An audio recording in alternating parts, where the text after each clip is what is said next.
Index Card a Day, number 3 by Creative Katie. Be a rainbow. Take time to subscribe to my channel. That way you won't miss any upcoming videos.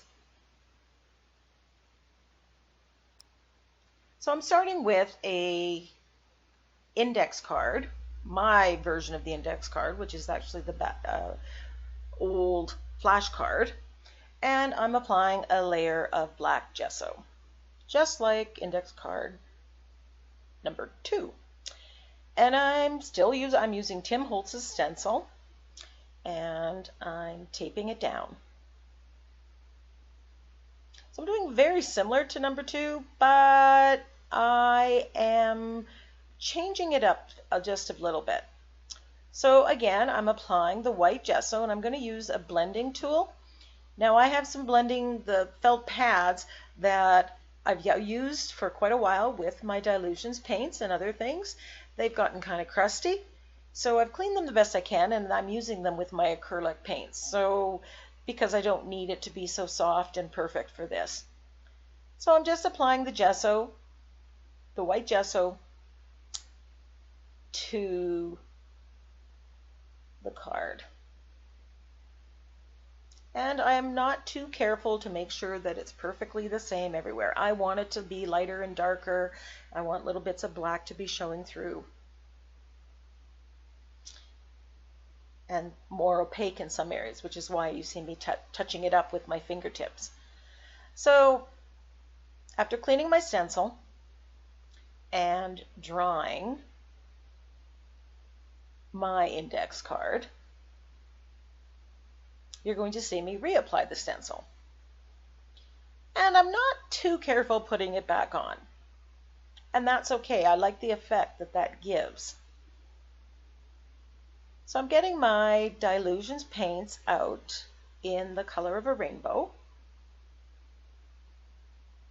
and using the felt pads and the blending tools, I'm going to start. And roughly about 2. There will be some overlaps in between. I don't want it to be exactly precise. So red, orange, yellow, blue, violet. I do not have an indigo, and nor did I have room for one.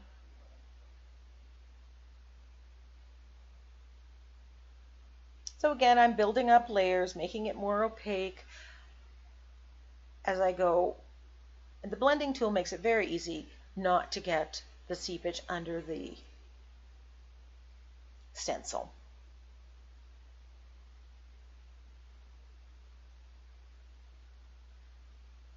There's blue, and then there's my purple.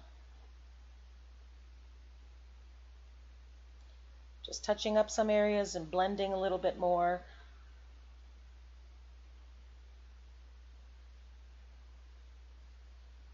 Putting all the paints away. And there you go. You can see some of the white peeking through, and I kind of like that. If that's not a look you like, be way more careful than I was lining up your stencil afterwards. So here I start looking for quotes, and it's kind of the end of the day, so I actually pick up the next day to finish this. I have about 4 different ideas, and then I go back to my original idea, which is usually, it's par for the course.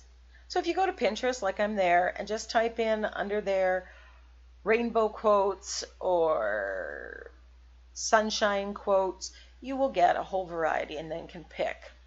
So I printed it out using a variety of different fonts that I've downloaded and installed into my Word program. And I'm thinking, okay, I have to go this way. And do I want to go this way? So again, you see me fussing around. Is this here? Is it there? Is this the way I want to go? I'm going to separate them or not. So I do print them off smaller and cut them. I saved you from watching that one more time. And I'm adhering it with my matte medium.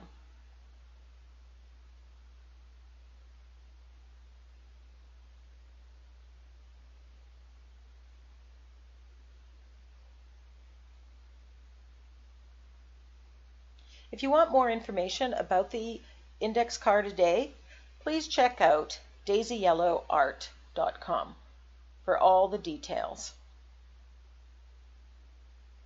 Using my Stabilo all pencil, outline the words, the phrases, and just activating with water on a small round brush.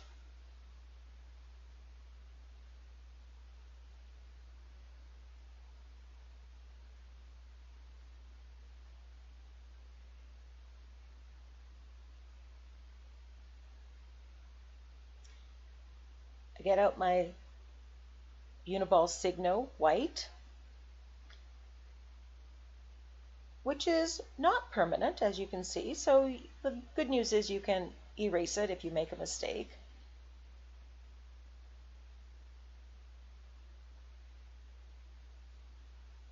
These are wonderful pens to write with. I just wish they were permanent. That made it pop. I had an idea as I was editing this video that maybe I could have outlined, kind of did the dashes on the tops or the bottoms or both of the rays.